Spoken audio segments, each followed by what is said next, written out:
开源掌机圈的一代韭菜神机安博尼克35XX系列又更新了。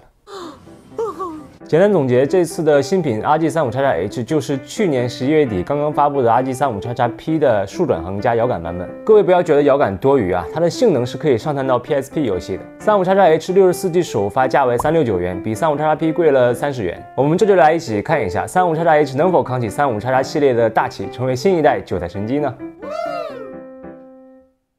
首先说明一下，这款机器就是 RG35XXP 的换壳版本，芯片、内存等都保持一致，所以在游戏性能、系统体验以及各种玩法上都与 35XXP 差不多。这次最大的变化，除了机器变为横版之外，就是这个双摇杆的加入了。在游戏测试部分，我也会重点为大家呈现 PSP 的 UR 体验。外观方面，我选择了白透版本，整体做工用料延续了周哥的让他妈死的用料。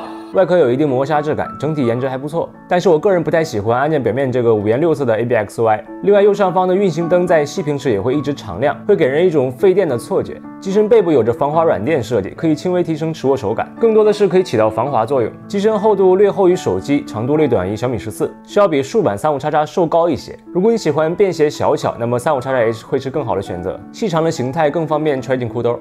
一般情况下，横版机器的持握手感都要优于竖版机器，实际上也确实还可以。在 UR 时可以用掌心托住掌机，大拇指可以很自然的操控十字键与 ABXY， 特别适合玩一些不需要用到肩键与摇杆的游戏。但是由于 35XXH 比较小且没有握把，加上按键与摇杆呈垂直分布，使得大拇指在操控摇杆时不是特别方便。另外肩键也比较短小，食指操控起来也不是特别舒适，尤其是在同时操作摇杆与肩键时会很不舒服。像这样抓握掌机 UR 会好一些。好在它重量比较轻，仅有180多克，比 35XXP 还轻一些。不过 35XXP 可以单手盘， 35XXH 就不能单手游玩了。由于摇杆位置有一定下沉处理，并且摇杆较小，在按压 ABXY 时误触概率不大。本次按键手感整体不错 ，ABXY 与十字键均采用了导电硅胶方案，按压力度中等偏大，回弹饱满有力 ，ABXY 键程较长。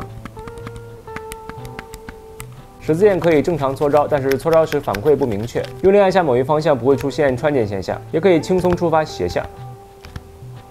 肩键采用了微动按键，触发力度偏大，其中 LR2 有突出设计，方便玩家识别按键。摇杆使用了小号摇杆，不是霍尔，但支持下压。除了 PSP 游戏和串流，平时利用率应该也不高。在不支持摇杆的游戏中，左右摇杆可以对十字键与 ABXY 进行映射。另外，机身内置的震动马达可以在游戏中触发。接口与功能按键方面，机身顶部依次是 3.5 毫米耳机口、手柄 C 口、Mini HDMI 接口、充电手柄2合1 C 口，以及一个 F 组合功能键。机身左侧有音量键，机身右侧有电源键和重启键。机身底部有双 TF 卡插槽，其中顶部 Mini HDMI 接口可以外接显示器，外接后可以通过 C 口外接有线手柄，或者通过 C 口外接 2.4G 无线手柄，或者通过蓝牙连接无线手柄。另外，我也试了一下蓝牙耳机，依旧是无法支持。屏幕方面与 35XXP 基本相同，是一块 3.5 英寸640×480分辨率 IPS 屏，屏幕边缘有一定弧度，是突出于外壳的，如果贴上钢化膜会再突出一些。屏幕色彩表现与 35XXP 有所不同，大家可以看一下二者的对比。另外，在4键分离快门下可以看到全亮度无频闪现象，可以放心使用。扬声器方面 ，35XXH 采用了下置双扬声器，对比 35XXP 的单扬，大家可以感受一下。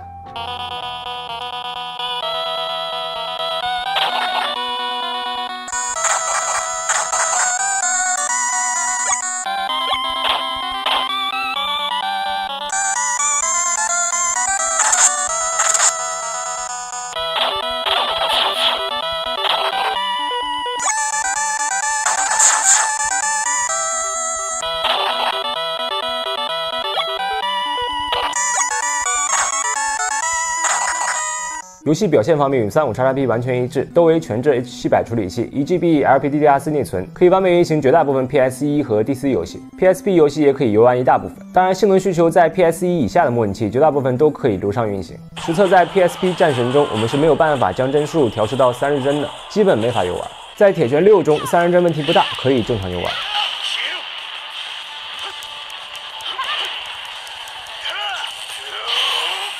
在山脊赛车中，不复杂的场景会运行在60帧，复杂一点的场景会掉到40帧左右，也算可以游玩。当然，以上都为1倍分辨率。总之，在 PSP 游戏体验上，除了屏幕显示比例不太舒服，其他都还可以。当然，最适合这台机器的还是像 PS1、DC、GBA 等原生支持4:3或是接近4:3比例的游戏。另外，竖版游戏在这台机器上也可以得到很好的支持。这个时候，我们可以使用摇杆来模拟十字键来游玩，体验不错。